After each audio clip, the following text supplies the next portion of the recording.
right, ladies and gentlemen, coming to you live from the bathroom in rehab. It is the Uncovering Anomalies Podcast.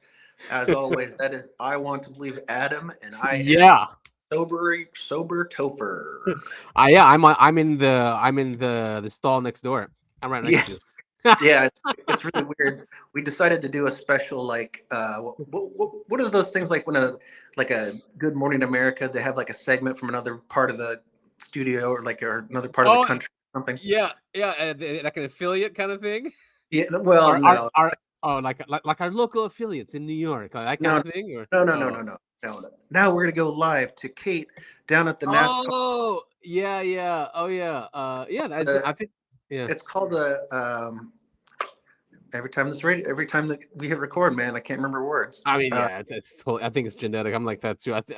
It's not our agent on the ground or like correspondent. No, Well, that's the name of the not that. person doing the reporting, but like there's a technical term for it.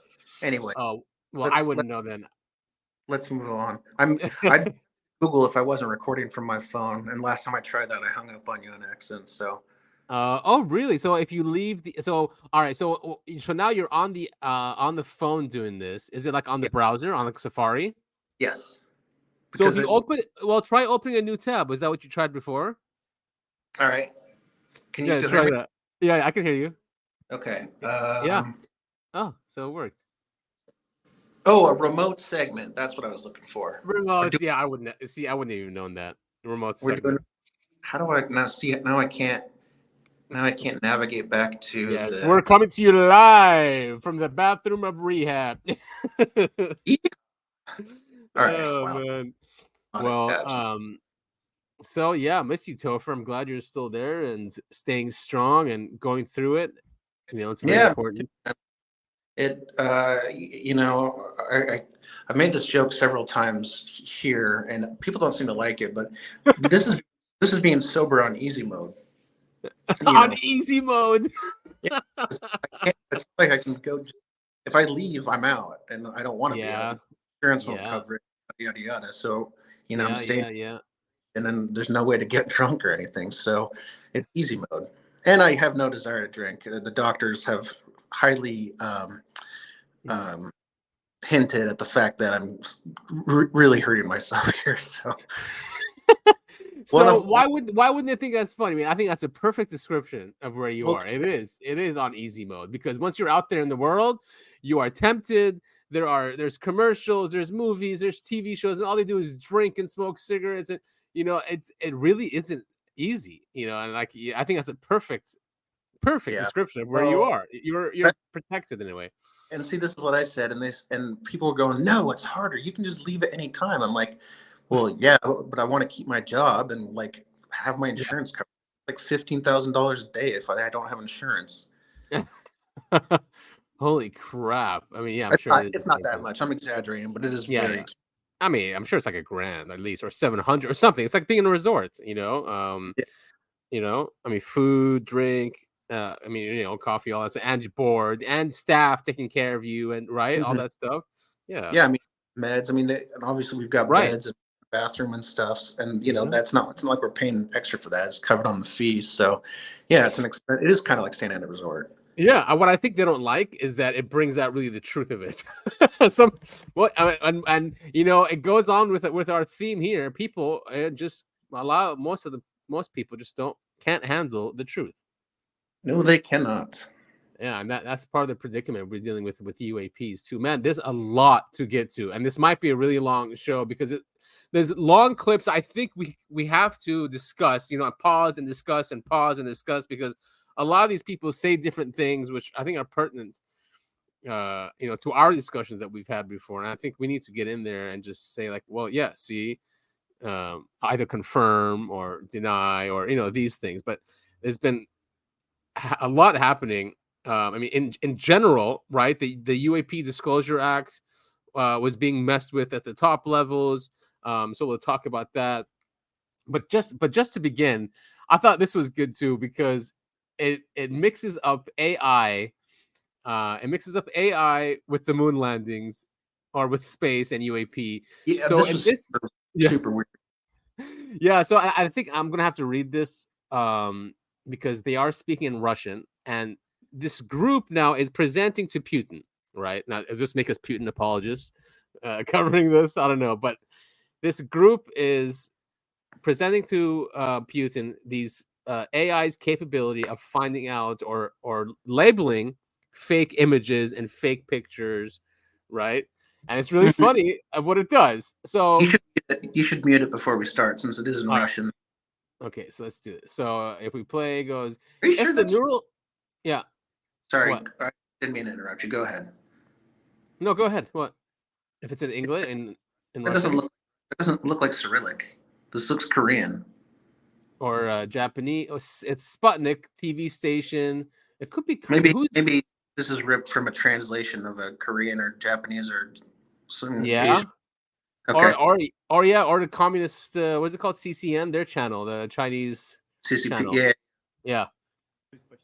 All right, so it goes. The neural network thinks almost everything in this photo is fake. He's pointing at a screen here.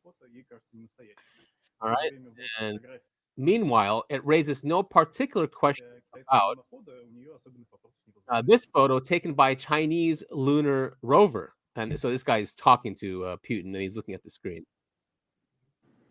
And then Putin, he goes, "It believes this one is fake," and he's pointing at the screen. Yes. Look, this is red, the other guy said. This is what Google's neural network thinks, not ours. So there will be no bias, is what. It's surprising, but it does believe so. The neural network has analyzed a lot of data, including light and dark contrast, etc., and then it believes the photo is synthetic. Very interesting, he says. So they were pointing at a lunar. Yeah. Our lunar images from the 1960s. So AI's neural network says they're fake. Now we've had many people say this, right? Over the years, books have been written, documentaries. I've always told people, like, since when those came out, I mean, I could be wrong too, but I always said that what we were shown was fake, yes, but we really went. Because if we really didn't go, China and Russia would have called us out. I think we went in another way, anti-gravity way, like that kind of stuff, Well, and I think there's probably a large possibility that these photos were edited clear back, and we landed on the moon in '69, right? Yeah. Maybe they were cleaned up and touched up, and that's what the neural interlink, whatever they called it. Maybe that's what it's detecting. Doesn't make it right. fake. That it's. We do know NASA doctors sometimes. That's a good point. Yeah, that actually, and they erase things. So maybe it noticed that some things were erased, like, because they do that. They have admitted, like Mars images, lunar images, they'll remove things that are problematic. So maybe you're right. Maybe it saw that these things are edited. So if edited equals not real, then yeah. So you might be right with that. Yeah. Now what's this? So this, I on Canva, I was playing around with their AI, right? So. No, wait, sorry. This is Dolly. So Dolly is ChatGPT. So all I did was, no, I'm very sorry. Dolly does not do videos. So this was on Canva. Canva does videos. It has an AI version where it has images and videos. And then the video one, I was like, UFO crashing in the desert. Now it came up with this. And then what I did was I added some air noises to it. It's only 4 seconds long, but look at this thing. And it took me, I don't know, 2 minutes to make. Seriously, 2 minutes. That's it. It's only 4 seconds. Yeah. But isn't that nuts? I mean, if I can do this, and these guys who have very powerful computers and AI, I mean, it's just, that's it. I'm not going to believe anything anymore. Anything pre-2023, forget it. I mean, sorry, anything post 2023, forget it. It's going to, no one should even look at them. It'd be like 99.99% fake. This is why I say I'll never be a true 100% believer until I'm on the UFO shaking hands with an alien. Yeah. I don't blame you. Man, people just fake shit all the time, man. Yeah. All right, so this is News Nation. they're covering basically what happened last week or what was happening that day with the. So now we know that the Senate, Congress, and Senate passed the UAP Disclosure Act. Right? There was a Schumer amendment. There was a Burchett amendment. I mean, very detailed. It was based on the JFK JFK Disclosure Act, which didn't work anyway, right? And that's what that's why it's so problematic. But now that it passed the Senate, it's passed. But of course, even when things pass, before they go to the president, the Gang of Eight look at it, right? They look at things. Yeah. So, and that's what this clip is talking about. So we can go in here. Tell me when you want to pause or something, but we should discuss this also if we can. It's about 4 minutes long. Ross Coulthart is being interviewed about it, and it's basically about what's happening with this UAP Disclosure Act. A group of senators are trying to change the federal law to require the government to make records on UFOs public. But some whistleblowers, like David Grush and investigative journalist Ross Coulthart, say this bipartisan effort is under attack. Earlier tonight, I spoke with Ross about this, and here's what he told me. Well, Ross, you've heard a few Republican members of Congress, including Senate Minority Leader Mitch McConnell, are trying to defeat this effort to make UAP documents available to the public. Can you explain what you've heard? Okay, so this proposed Schumer amendment to the National Defense Authorization Act would impose two things in the main. The first is eminent domain, confiscation. It would essentially confiscate for the US taxpayers, for the US government, it would confiscate any UAP technology. So what do you think about that? I've always had issues with the eminent domain, and I actually predicted that this would happen because one, it's a very commie clause. You know, we're not very communist. I mean, one can argue we are a communist government, but in general, theoretically, you know, we don't like these things where government comes in and just takes over private industry and right. I mean, we've always been against that. So this eminent domain thing basically says that it says that the government can go to like Lockheed Martin, even though it gave them these things, right? In theory, go in and claim eminent domain and just take it from them. Now, the only reason I have an issue with this is because I know our government is infiltrated, especially Congress and Senate, by foreign powers, whether it's China, whether it's Israel, whether it's Saudi Arabia, Qatar, anyone with money have infiltrated our government, you know, and they pay money, they lobby. That's my problem with this. And I'm sure that's what these guys had issues with. I mean, or no, I'm not sure. I'm sure they were influenced. Yeah. I take a much more pessimistic view than you even. I mean, the government has proven time and time again that the law doesn't apply to them. They can, you know, doing this stuff and, you know, they can either claim false laws or they just lie about it or they kill people who speak out against them. Yeah, exactly. So they can even take this and then hide it in the government. You know what I mean? Or say like, oh yeah, this is complete. We made this, or instead of saying that it's alien, because and we'll see later. Even Arrow came out and debunked a bunch of stuff that came out. So so the eminent domain clause is an issue, and that's what these senators at the top, the Gang of Eight, have an issue with. Let's assume that what David Grush is saying is true and that there is a flying saucer hidden in a basement somewhere. It would allow that technology to be appropriated by the US government for the best interests of the US people. I would have thought that was an unarguably good idea. The second thing it would do is create a presidential records review board, modeled very much on the JFK records review board. And it would work the presumption. Yeah. What happened to JFK? Yeah, how'd that go, huh? And so that act basically, so this is modeled after that act, which was passed in the 90s after the movie JFK. And they gave the government 25 years. And the same thing, they had a board that went through all the documents and would declassify them. How'd that go? Did we get anything? Well, a lot of printers ran out of black ink that day. Yeah, and even Trump gets it because it happened during Trump's era, and he saw them, and he's like, "Yeah, I'm not releasing them." And Judge Napolitano tells a story that he calls him. He's like, "Trump, are you going to release them?" And he's like, "Judge, even if you read these, you would not release them." Like, what the hell does that mean, man? Anyway, he punted the ball to who? To Biden. What did Biden do? Biden said, "Hell no." Fell down some stairs. Yes, his dementia self. Yeah, maybe that's what happened. And they flew out of his hand, and then they're gone. But he closed it forever. He basically signed a presidential order that's it. They're not coming out. So what was the point? What the hell was the point? Yeah, I mean, and here we go again.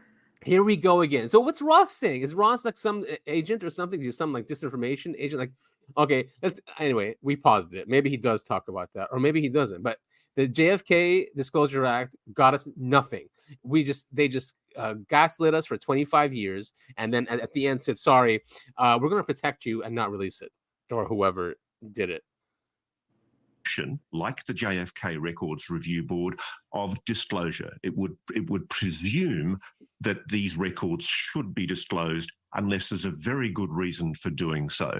And there was going to be, if this legislation was passed, it was going to be created in early January next year, and there would be a report to the president recommending disclosure of just what it is that the US government knows about UAPs, any UAP technology, or any non-human biologics, beings, sentient beings recovered by the US. Preposterous as that may sound, it was the definitive opportunity for the US people to finally get the truth. And guess what?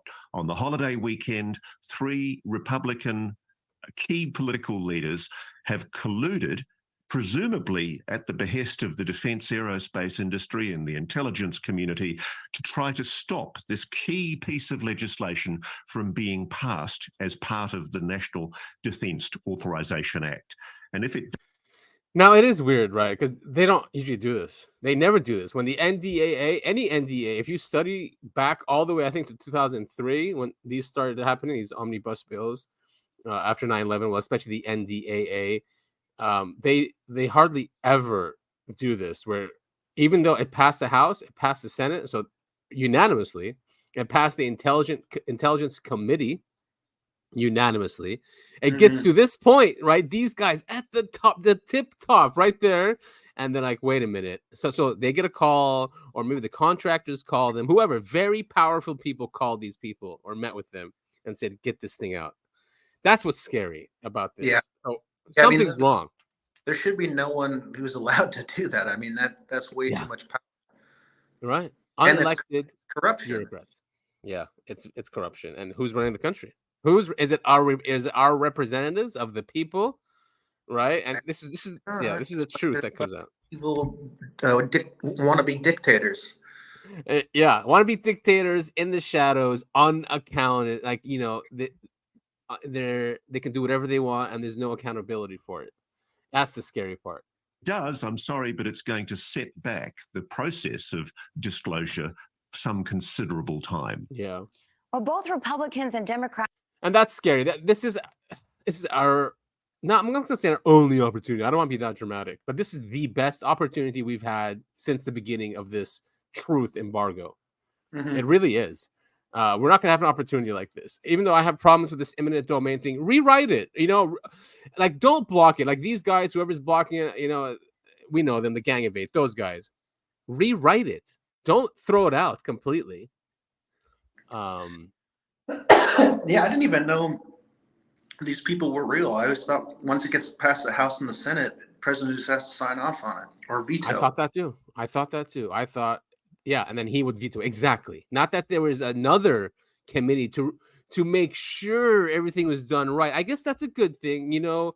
I mean, I'm not really against that. How many members well, they all admitted they don't read the bills that get passed. Right. So who knows? That's true. Yeah. So that might be the reason too. So this is Burchett and Luna reacting to these allegations, not allegations, to this news. And it happened over the weekend. Sorry, over the holidays. They mean Thanksgiving. We were denied access to the SCIF. And so, to my knowledge, what's going to happen now is not only do we have the support of the chairman, but they're going to get a nice letter from Congress. And as you heard, Representative Ogle said, if we're denied, we're going to use the Holman rule. We'll defund the position. And I was told by leadership that it was blocked by the intelligence community, not the intelligence committee, but the intelligence community. And that is a very chilling effect. If someone can reach through the veil of government and pierce it to the point of we do not have access to something, you got to start asking yourself who the hell's in control. And I think it'd be wise for you all to start looking at some financial disclosures of some of those corporations, some of the people who do the stonewalling in this town. Right. And that's what we're going to start doing. We're going to start talking to people. We're going to start naming names. I want you to think about this.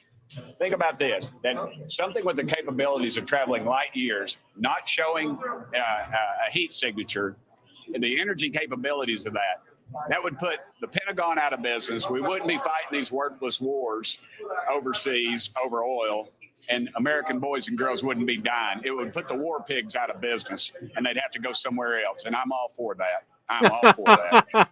Oh, Burchett. Tell him, baby. Tell him. Well, they're trying to get him out now. That's what he's saying. He's saying that they're trying to, of course. They're trying to get other people, like competitors to him in his district, and just get him the hell out. Yeah, if they can't, there's going to be some sort of surprise stroke or heart attack before Christmas.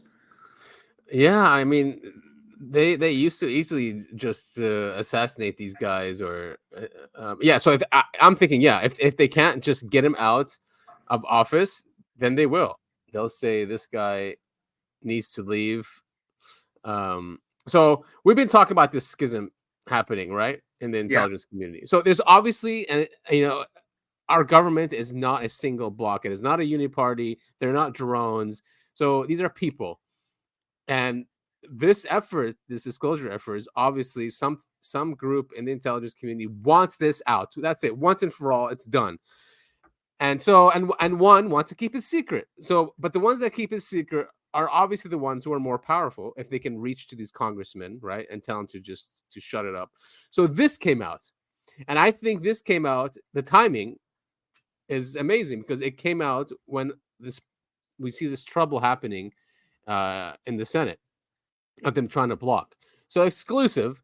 CIA's secret office has conducted UFO retrieval missions on at least 9 crash sites around the world, whistleblowers reveal. Now, it's the Daily Mail, right? People might say, it's not a serious publication, but it's been around for a long time.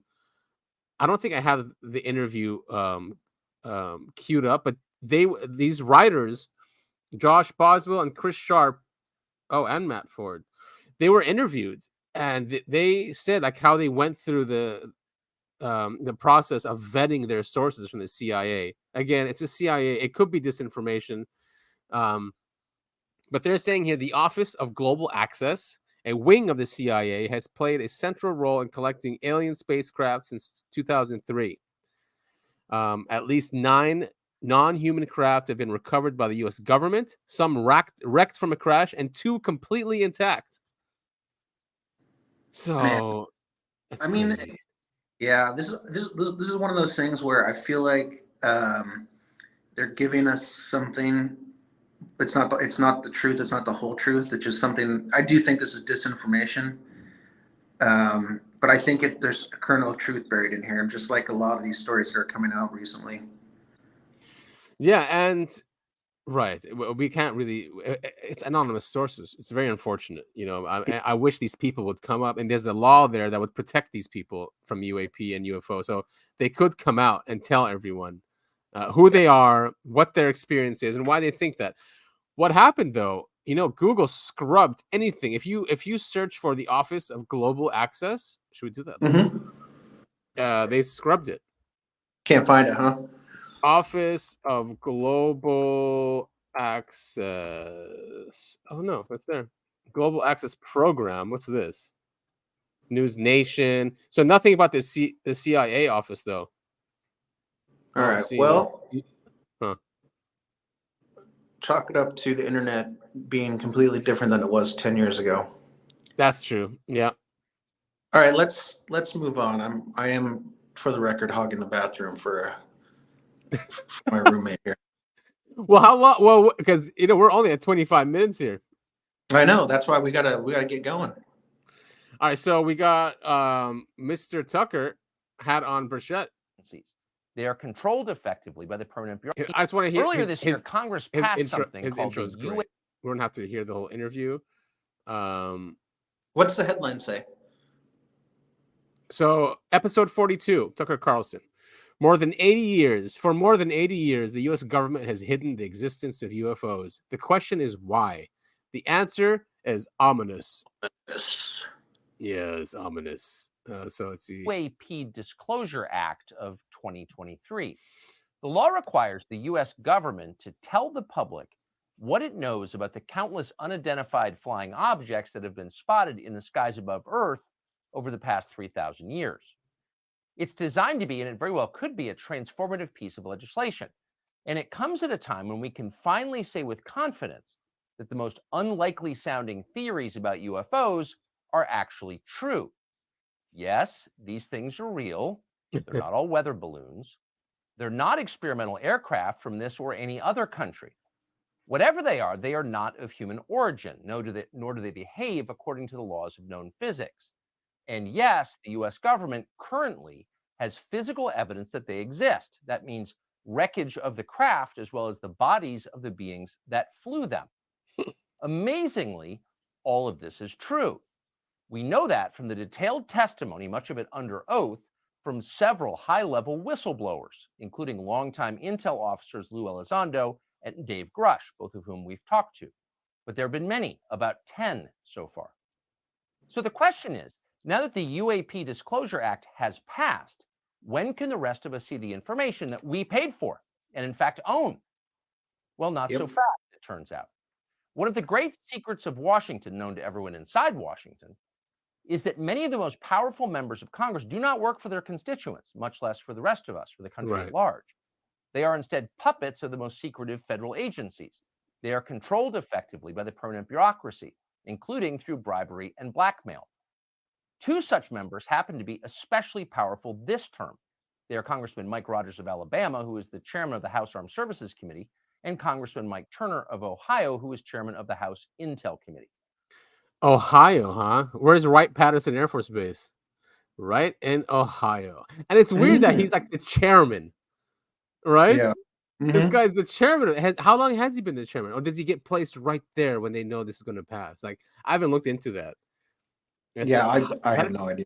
Is that a coincidence? Both of these men have been instructed to violate, in letter and in spirit, federal law, and to hide the truth about UFOs from the American public. They're working to do that right now. It is infuriating to watch this. But if you think about it for a second, it's also baffling. Why is this happening? Federal agencies have been lying about UFOs for more than 80 years. This has been a coordinated effort. It is both highly time-consuming and very expensive. Many Americans have been hurt in the process. But why? What's the point of this? Wouldn't it be a lot easier just to release the facts? Yeah.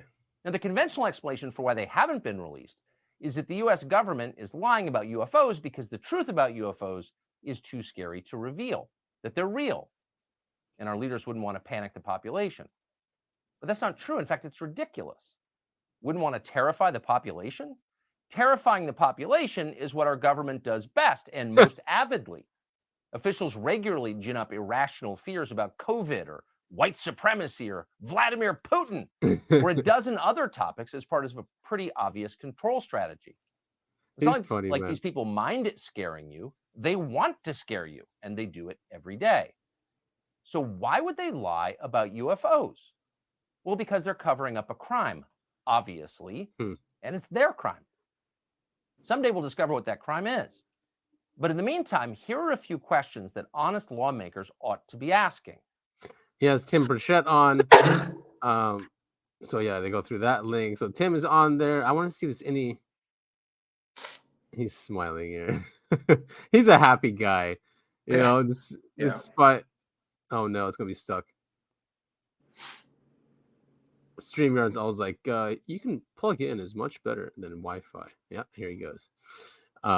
So he invites Tim on there, and I'm sure Tim's going to tell him that it's just corruption, it's financial corruption. These guys are owned. Let's see what he says here. Robust research. Well, you know what robust research means. They want more of your tax dollars. I just want them to come forward with the truthful information that they've been hiding from us for decades. Do we possess this technology or don't we? And if we do, where is it? And there have been, as noted earlier, a number of pretty ominous indications over the years from apparently informed people that the U.S. government has been in direct contact with these forces, whatever they are, the people who created and flew these objects, whatever they are. But there has been direct dialogue between the U.S. government, maybe other governments, and these entities. Are you aware? That's so crazy that Tucker is saying this, right? That there's been agreements with these non-human intelligences. Well, I mean, there's been rumors about that circulating around ever since I think it was like Eisenhower's, like when that. Oh, definitely. Yeah, it's just crazy that's reached the point of Tucker. I know Tucker now is not MSM anymore, right? But the guy still gets what? What does he get? Like 5-6 million views on X, or way more, maybe. Yeah, I mean, he's still a big name, openly talking about it. I mean, that's something in and of itself. Yeah, but I guess And he's a lot not, of big like, names talking about it. Yeah. Aware of that? Has anyone even asked that question to, say, the president of the United States or someone else who could answer it?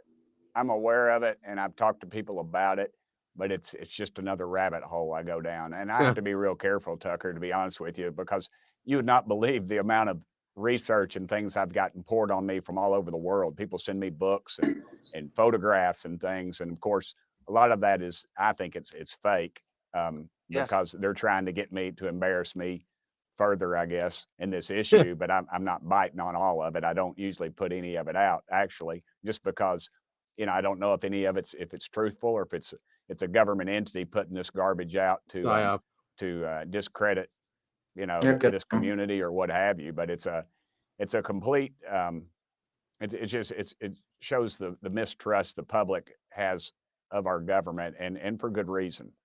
Yeah, it's been well earned. So where is this legislation going? I mean, will there be disclosure short term? Will these two committee chairmen, the Speaker of the House, Mitch McConnell, will they shut it down? Well, the Senate passed it, the amendment to the National Defense Authorization Act, but it hasn't been signed into law yet. The House is in negotiations, from what I understand, over this amendment. I'll be talking to the Speaker today or tomorrow about this amendment and just telling him how important it is to this community and transparency. That's really all I want is transparency. You're not going to get it. Yeah, you're not going to get it, Tim. Sorry to tell you. Well, man, you know what they say, shoot for the stars. Yeah, that's true. Shoot for the stars. In this case, quite literally. So, of course, Richard Dolan had a great, one of his best presentations. A long one. We're not gonna, I just put a little clip up here. And I did a nice snippet too, but the article he did was amazing. The video he did about it was amazing, and he covers, you know, what's going on here about the empire. So let's take a listen to Richard Dolan talking about. Let's see, what is his? Oh, it's as the empire crumbles, UAP disclosure. That's his title of the article. Yeah, empire disintegration, and this is because, in the event of a genuine disclosure, the United States is essentially going to have to admit to the world, not just to United States citizens, but to the world, that it organized an 80-year deception on the planet. How well do you think that's going to go down? Sure, undoubtedly other countries will be implicated in this, yes. But who's going to deny that the United States has always taken the lead role in the global UFO cover-up? The fact is, these people running the American empire right now for any kind of controlled disclosure, they cannot be trusted. Trusting them to a long-term controlled disclosure process means that they will only follow their own needs, not those of the general public. Maybe I can say a politician. Whoa. That's exactly right. So, you know, he's basically saying, you know, this control, because in the act, they have something in the act, the UAP Disclosure Act, about controlled disclosure.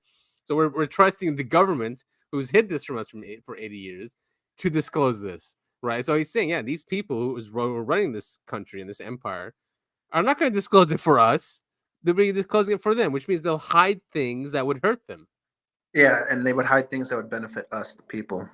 Yeah, right. Exactly. Necessarily those of the general public, but I'm just going to say not those of the general public.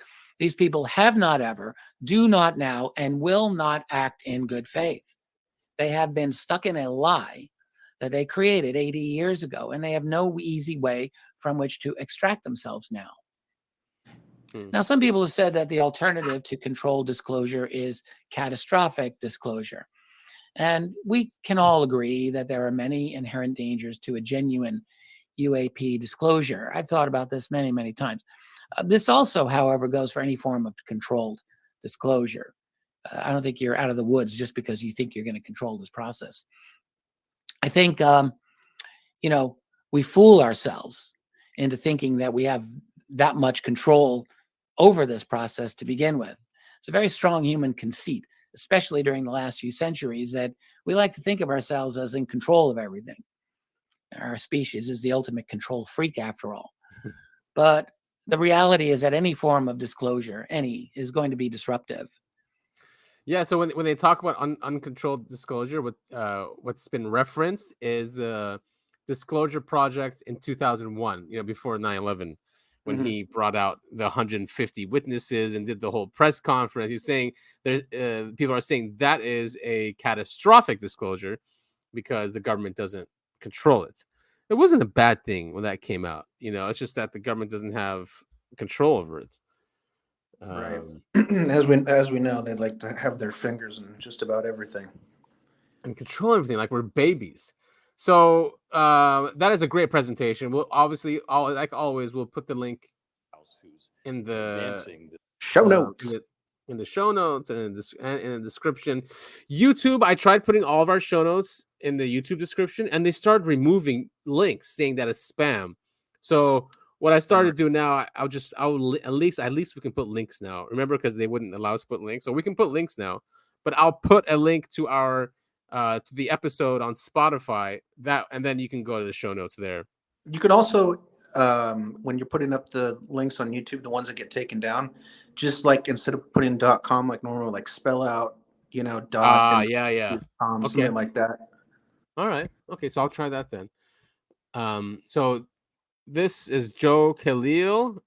I think that's definitely an Arabic name, so he's probably Palestinian or something. But he works for News Nation. He got I forget his name now. Give me 1 second. It's got to be Turner. Is it Senator Turner? He's one of the ones who's blocking it. Senator Turner.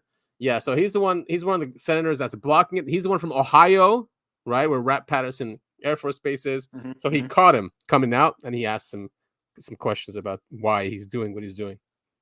We have heard that you had some opposition to that language. Is that true? And if it is, what are your objections to it? Sure. Well, I've spoken to Senator Rounds about this directly, and I'm not holding up his provision at all. I do think it's a poorly drafted piece of legislation. Wait, first of all, who still has ringtones? I think that's one of those things where, like, if you're an important enough person, you can't miss a call. Oh, okay. So or you it's can't a good have excuse. collaborate. It's a good excuse to say, "Oh, sorry, I gotta take this call," kind of thing. Like, I can get out of here. Yeah. Also, what I really find interesting about what I call the pro-alien caucus over here in the House, unlike you, not one of them has ever spoken to me about any of these issues. I mean, you and I are speaking. You would think that if this is that important of an issue to them, at least one member of the House who's advancing this cause would actually come up and substantively talk to me about this issue. No one has even raised it. Perhaps you might want to ask them why they haven't. Okay. I'd love to do that. And bye-bye. That's Great weird. deflection. Is he lying? Great Is he deflection. lying? I know. Yeah, it's their fault, right? Why? What the hell, man? His real answer was he thought it was poorly written. Doesn't describe how it's poorly written. And since it passed the House and the Senate, it couldn't have been that poorly written. And then blames the alien caucus, as he calls it, that they haven't come and spoken to him, like he's the mafioso leader. Yeah. Oh, yeah. It's exactly what he's saying. It's just the day of my daughter's wedding. You're so right. You're so right. They're like, if you want this to pass, come talk to me. What do I get out of it? You know what I mean? The pro-alien caucus. Wow. He's like just already defaming them right there. So that's the guy. He's one of them. He's one of the guys holding it up. And I'm not surprised by his attitude. So this Steve Bassett, he's been very involved in the language of the UAP Disclosure Act. Right, he's a lot of the language we see is from him. Also, Danny Sheehan. They've been involved with this for a very, very long time. So it's a good interview. It's short. It's not very long, actually. But it's good, I think, to hear his point of view on this, about what's going on with the UAP Disclosure Act, the stonewalling of it, what's really in the act, all the, I guess, not accurate information about it. Like we just spoke about, like the JFK Assassination Act, the committee that's there. If you remember, there was, we'll get to it. But yeah, so let's take a listen to what he said. This is on November 23rd. November 23rd. So yeah, is U.S. Senate Bill 2226 almost government UAP ET disclosure? States government on the facts surrounding an extraterrestrial presence engaging the human race. Close quote. The government knew that ending the truth embargo was going to raise a lot of awkward questions, issues they were going to have to be candid about. And a lot of people are not going to be happy about it. It should have been done 76 years ago when you've been misrepresenting truth for 76 years. And now you're going to have to acknowledge the government's known about it all along. It's going to be awkward. By doing this properly and thoroughly in the manner that they're doing it, setting up all this legislation, they're showing that they're doing the right thing, that they're trying to service public need in a thorough way. So public relations process. Imagine the president of the United States, for whatever reason, being forced to actually go into the peace room and out of nowhere declare that we're not alone, right? We have this non-human presence. For whatever reason, it could be something the ETs are doing. It could be our intelligence community learned that Xi Jinping was about to do it within a few days, and that would be a significant matter. And we hadn't done this in legislation. They may say, you first. So the president, in order to assure that we are the first to do this, he announces the ET presence. The next day, things get pretty intense, don't they? There's no legislation. There's no arrow.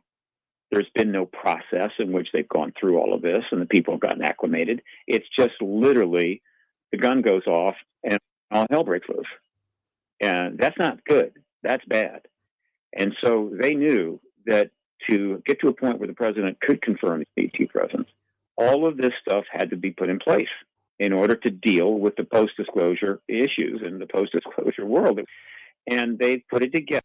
So he's basically saying that all this legislation, all these laws, Arrow, the UAP Disclosure Act, it's all there just in case someone other than the United States discloses the reality of aliens and UFOs. And I think there's something going on like that. In the background, people are saying something happened with propulsion, or someone discovered something. And when they say someone, they're not saying the US. Mm-hmm. It's probably China. They probably successfully reverse engineered something. And they might disclose it. It looks like. Yeah. Well, I'm still so I guess I'm not confused. I think the reason Russia and China haven't stepped up and done a full disclosure, or any other country for that reason, is they kind of want to see what happens to the country that does it first, which is why they waited for the U.S. to do it.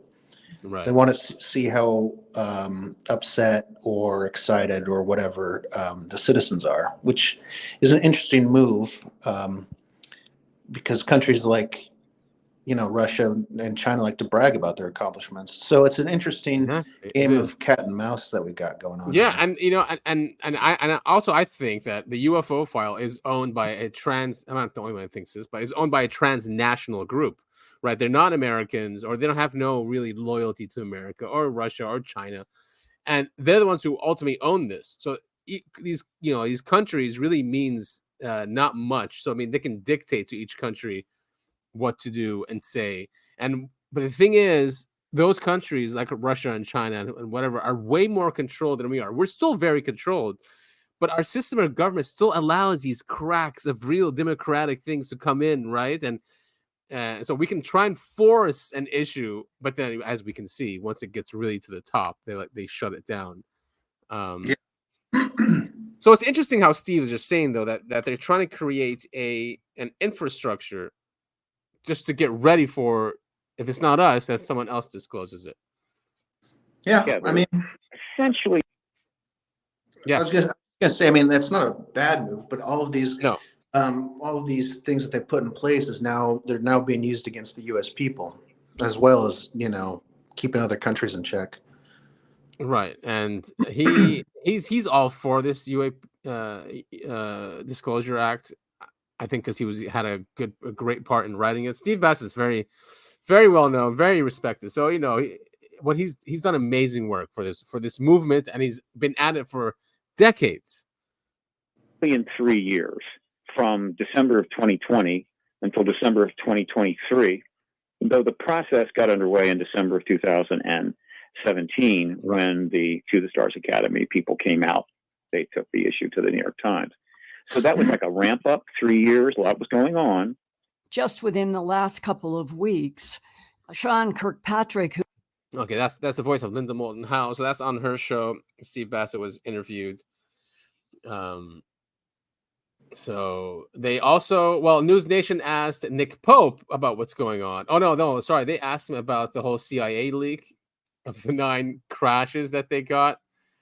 We can listen to him. He's an MI5,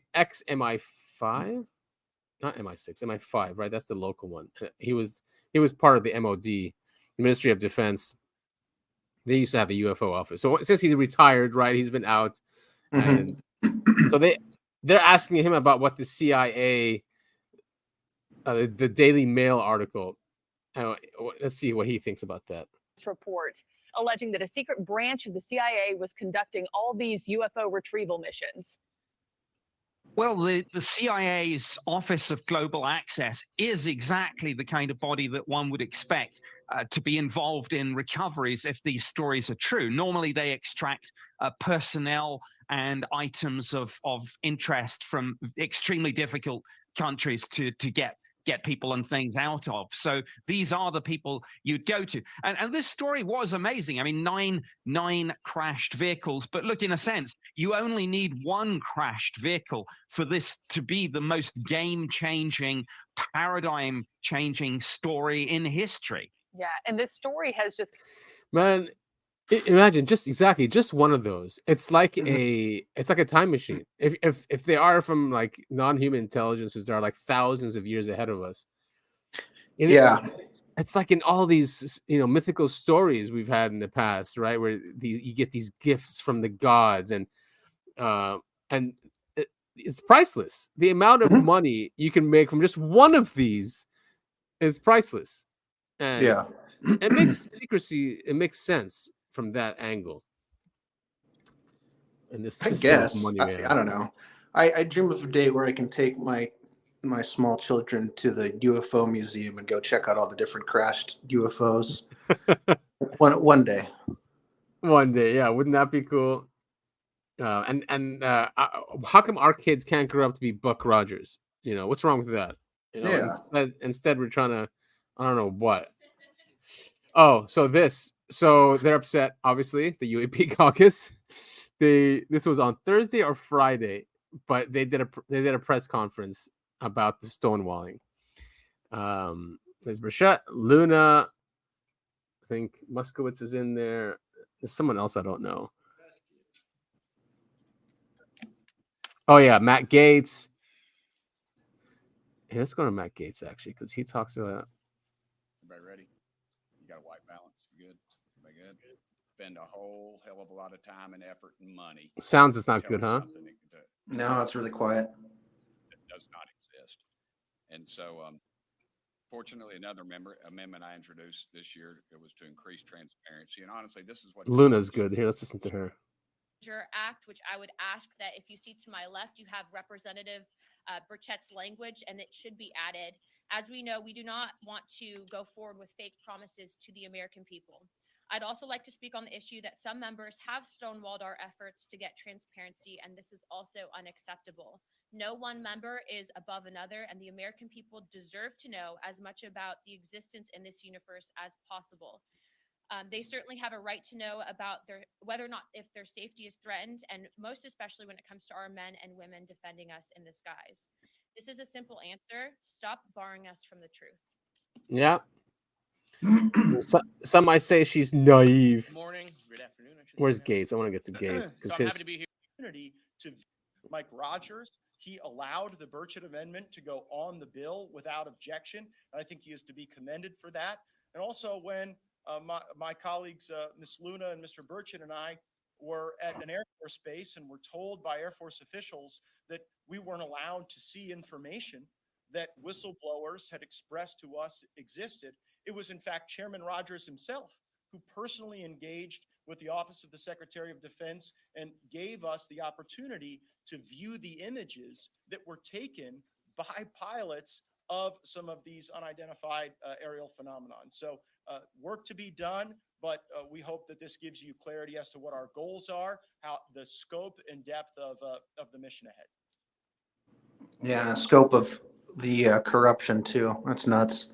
Yeah, and Matt was mostly, is it here? Because he talks about the 25-year thing, which I don't understand.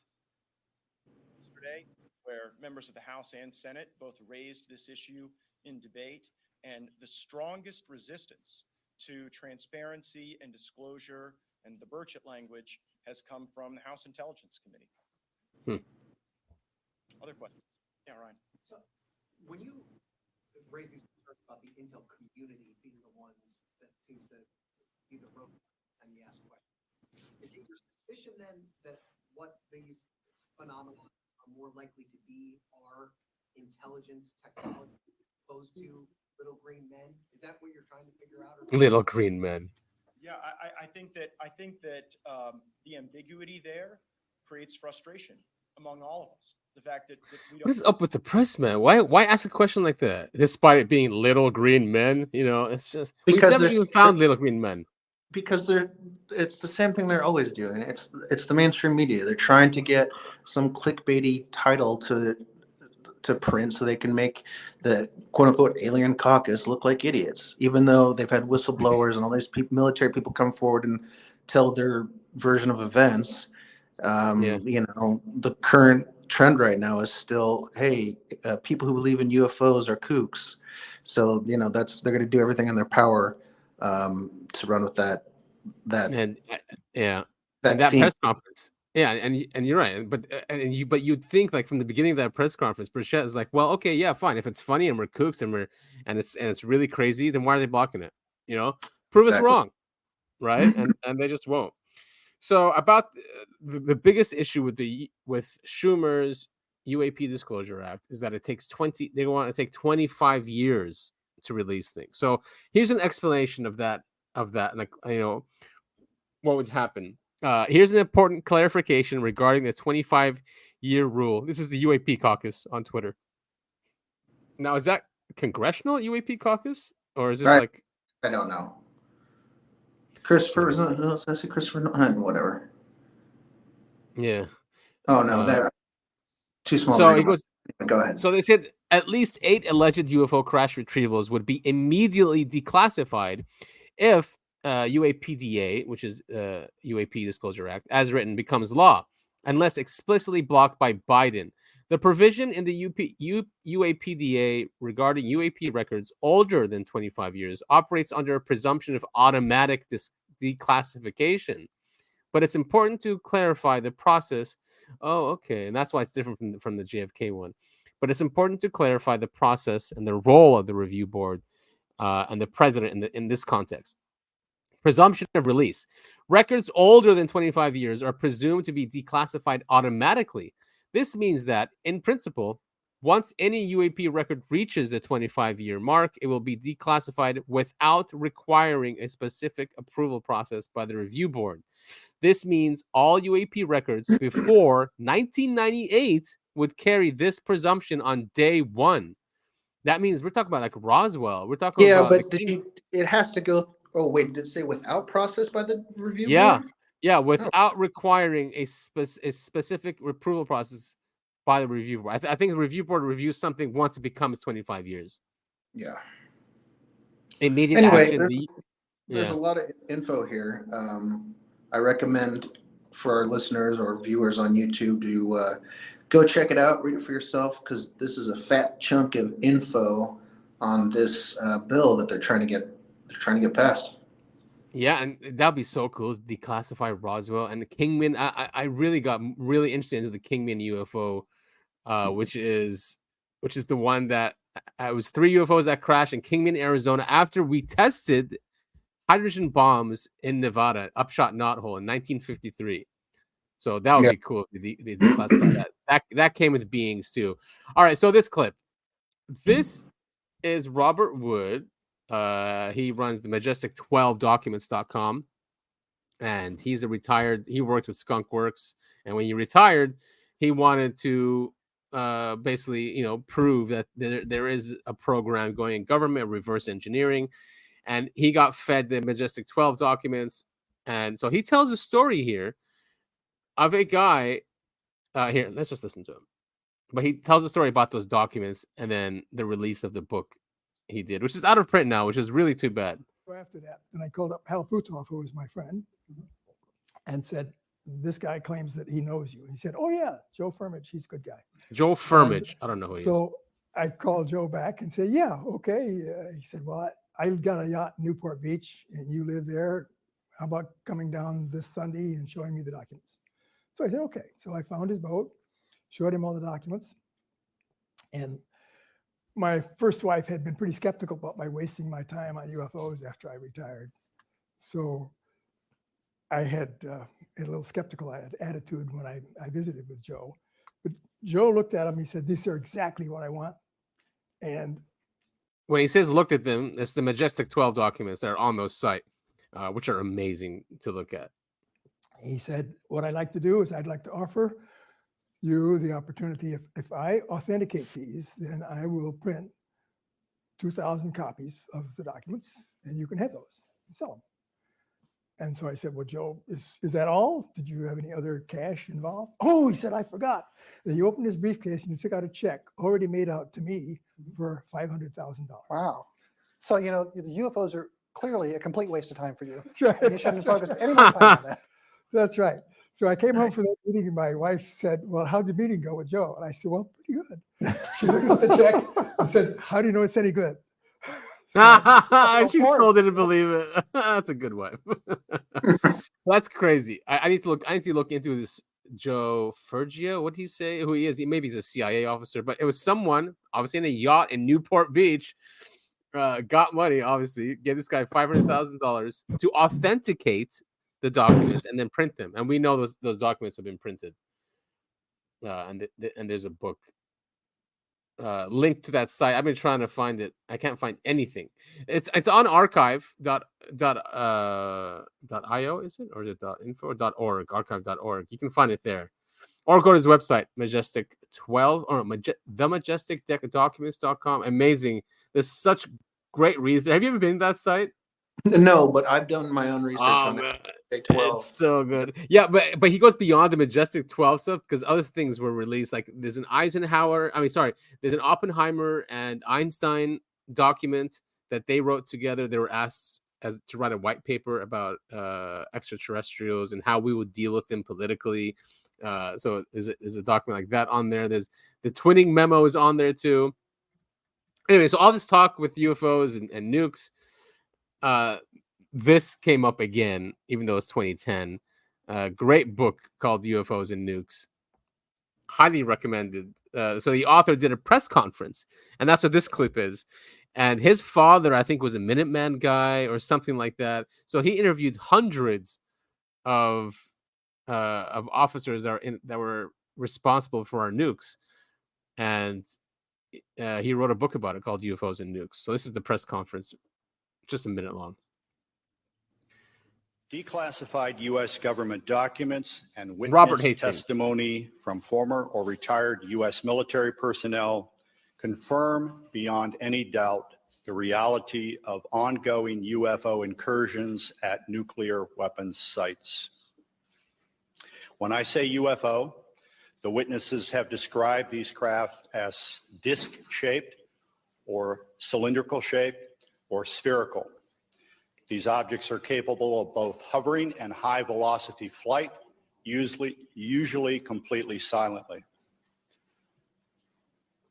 Over the past 37 years, I have personally located and interviewed more than 120 of these former or retired military personnel, all of whom report UFO incidents at one or more of the following locations: nuclear missile sites, nuclear weapons storage areas, and nuclear weapons test sites in Nevada and the Pacific during the era of atomic atmospheric testing. I believe, these gentlemen believe, that this planet is being visited by beings from another world who, for whatever reason, have taken an interest in the nuclear arms race which began at the end of World War II. Regarding the missile shutdown incidents, my opinion, their opinion, is that whoever are aboard these craft are sending a signal to both Washington and Moscow, among others, that we are playing with fire, that the possession and threatened use of nuclear weapons potentially threatens the human race and the integrity of the planetary environment. Wow. Yeah. This was from 2010, you said, right? From 2010. Yeah, it's a great book. I have it. It's basically just interviews with every single one of those. But, we want proof. We want data. There's the data. People say, do we believe these men? Why wouldn't we believe these men? They were in charge of nukes. How many tests you have to go through, like psychological tests? And I think actually every week or every month you have to go through through psychological testing, because it's not a joke, right? You could destroy the planet. Oh, I had a bad day. I'm gonna nuke this country. It's like they have the power to do that. So now many would argue that nukes gives our elites, or who represent our species, so let's say our species, give our species like a kind of a supremacy or a freedom to act like we want, right? Away from like being dictated by these quote unquote gods how to act and how to behave. And I don't know how else to say that. And that's why we just have this stockpile. And that's why all these other countries have this stockpile. And they've been working together. It's like a pro-human thing to have these nukes in a way. What I've read, just to deter these aliens and these beings that they've always been controlling us. But now, we have our own destiny. We're controlling our own destiny, something like that. So there's that argument too. I don't know if I'm all for it, but we all share this reality, and maybe nukes not just hurt us, but they hurt other dimensions. Very well could. Right? There's that argument also. You shared this with me. I remember seeing this a while ago. It's an amazing clip. Yeah. So right after I sent this to you, I was looking at the comments. Unbeknownst to me, the Y-Files were writing his coattails again, essentially covered what this guy covered. And there's no real debunking of it, because it's just people telling things that they believe happened to them. You can't debunk that unless you can prove they're outright lying, which, you know what I'm saying? Like if I told you I saw a goldfish with legs walking around the thing here, the rehab center, yes, it's super unlikely and I'm probably lying about it, but you can't technically disprove that I didn't see that. You know what I mean? Right. Yeah. It's hearsay, or not hearsay, or it's what you said. It's your witness testimony. So this guy doesn't talk about any projects he worked on, or it's obviously he's being recorded without being known, right? And it's a class. I don't know if he's a teacher or if he's one of the students in there. It's a military class, looks like. He's being recorded, and he got up in front of the class and he's telling them about aliens and grays. So we can take a listen. These the aliens that you seen? That is not gray. That is not gray. Which ones do you see? He's right here. The small grays. They have a mouth. How do they breathe? They have nostrils, but they don't. Do they breathe oxygen? Yes, they can breathe oxygen. They the atmosphere on their planet is very similar, but it's a binary star system. So they have like two suns, in which Zeta Reticuli. Their skin is their bones are more fragile than ours. I don't think this is really worth going through, to be honest. I highly encourage our audience to check it out. He goes through, many of these different species of EBEs we have spoken about on the show, or you've already heard of.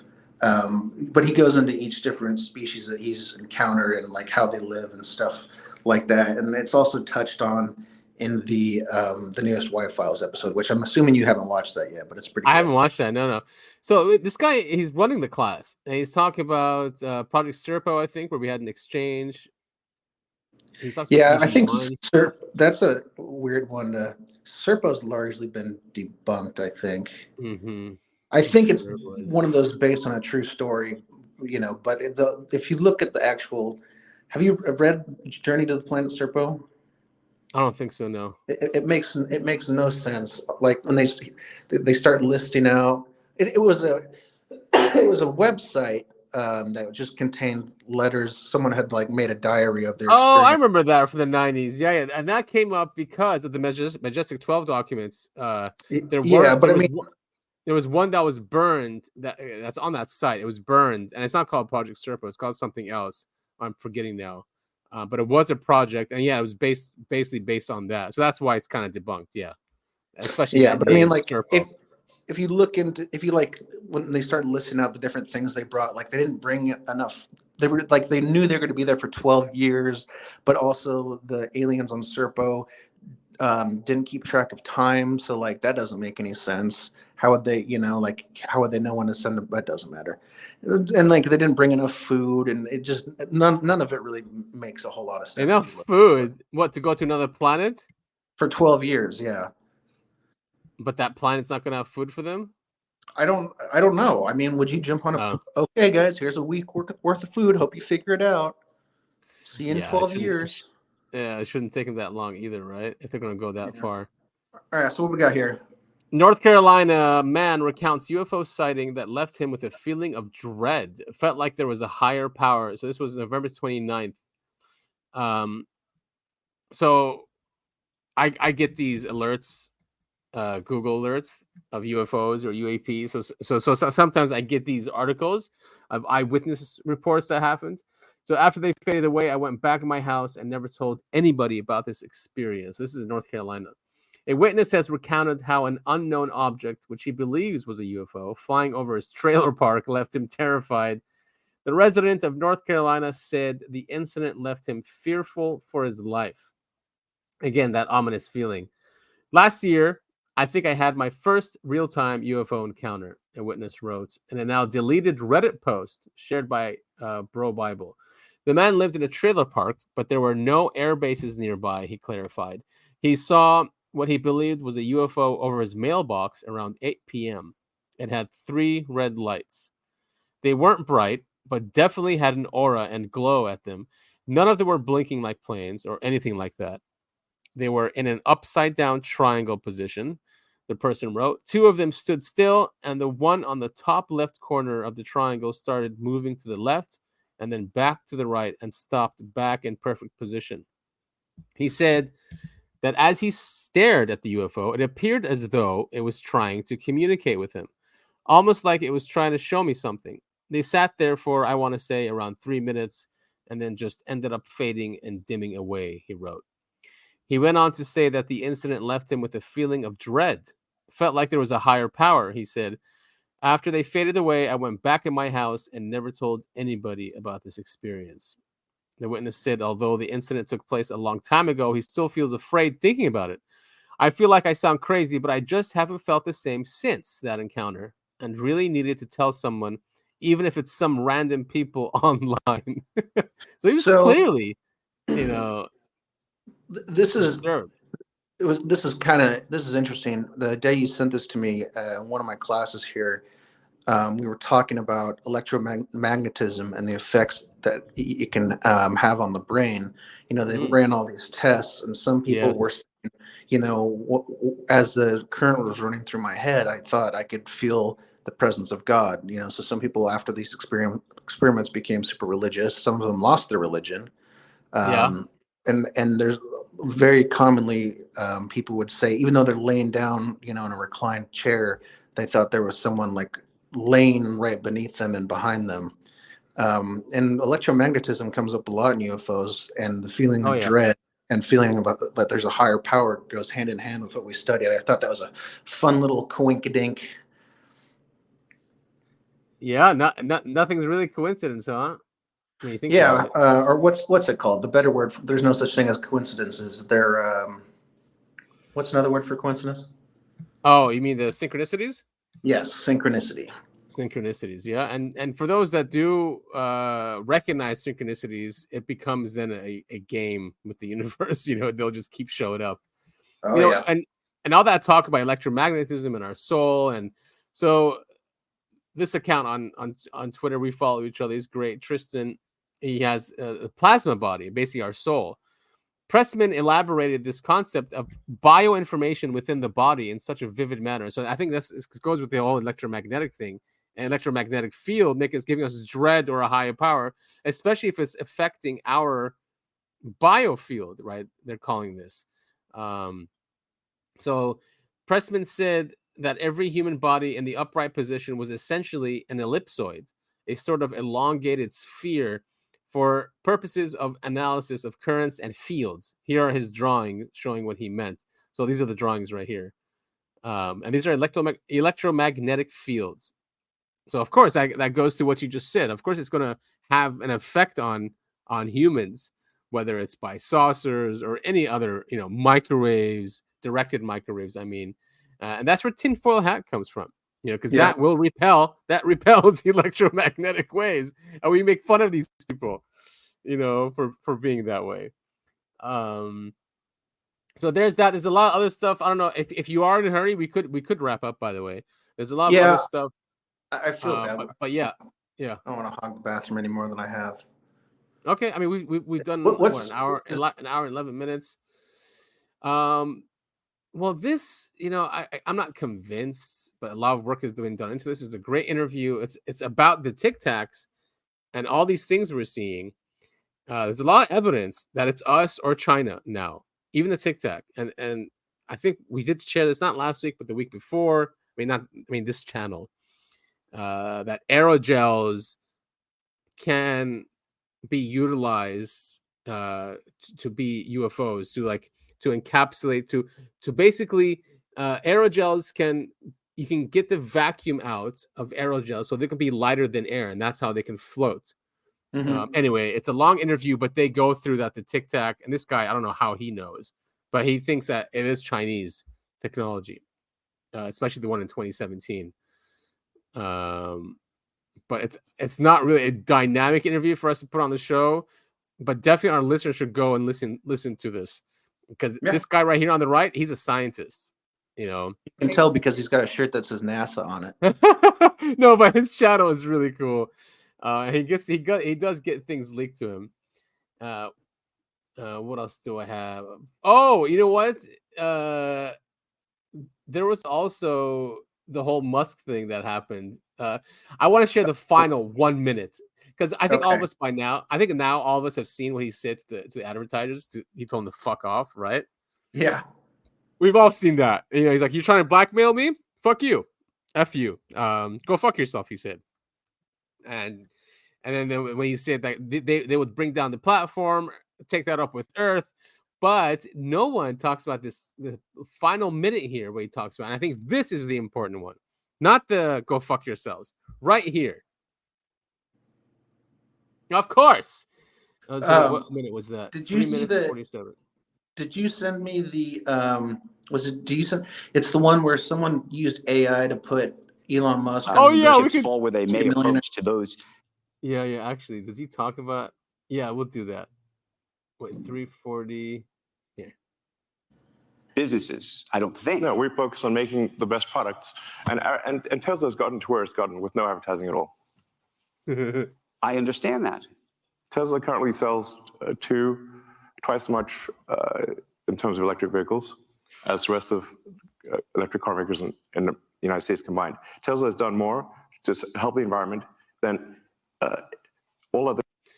Just put in context who he's talking to here. He's talking to the top 500 corporation CEOs that are in this summit.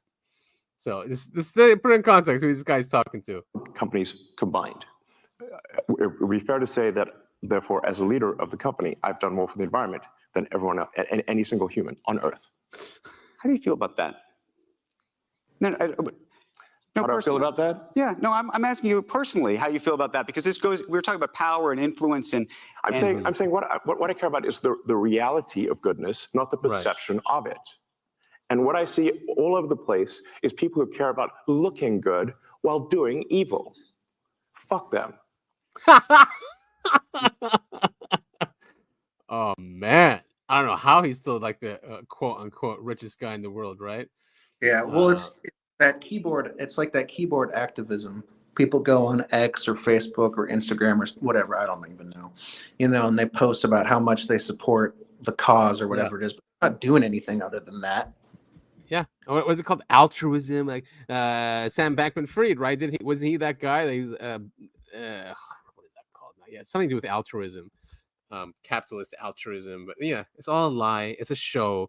So here's what you were talking about. So we can end the show on this. This is funny. Perfect. Yeah, let's watch this. So if you're ready, let's go for the million. If Bob Iger was in the room with you right now, what would you say to him? Eat a bag of dicks? Suck on my pee-pee? Disney Plus is gay? Go fuck yourself.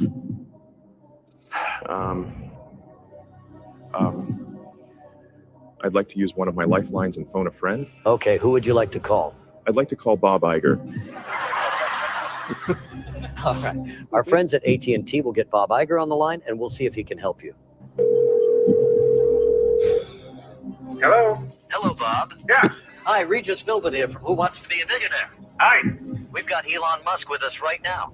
He's won $500,000. Wow. And he's going for $1 million. And he needs your help to get there. Okay. So he's going to come on the line, read a question, 4 possible answers. One of them is the right answer. Elon, you've got 30 seconds. Starts right now. Hey, Bob. Hi. I don't really need your help. I just wanted to let you know that I'm going to win the $1 million.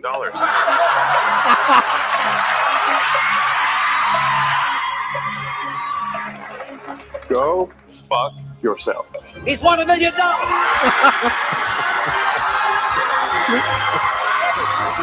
my god.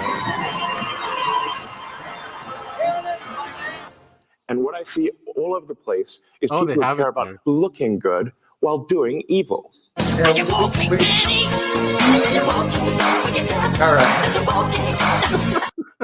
What a great All video. right. I love the Well, I love it.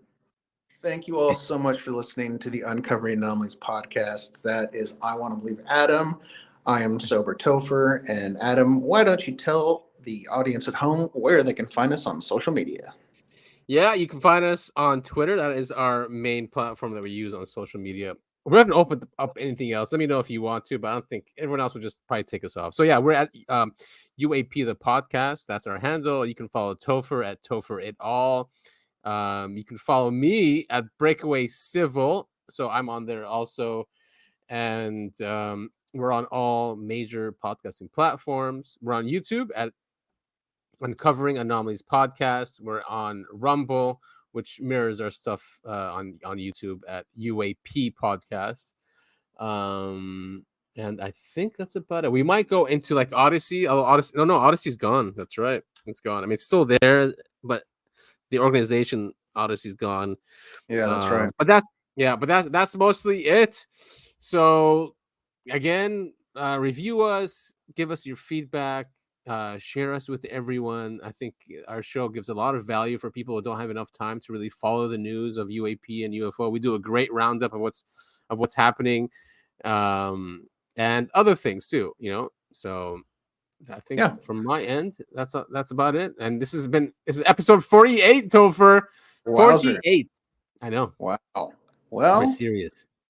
Thank you all for sticking with us through the last couple of weeks. I know things have been a little bit helter-skelter, and that's my bad, so I apologize. But you know what? Things are getting better every day, and just taking it one day at a time, one foot in front of the other, all those other fun sayings. And we will see you all next week. See you all next week.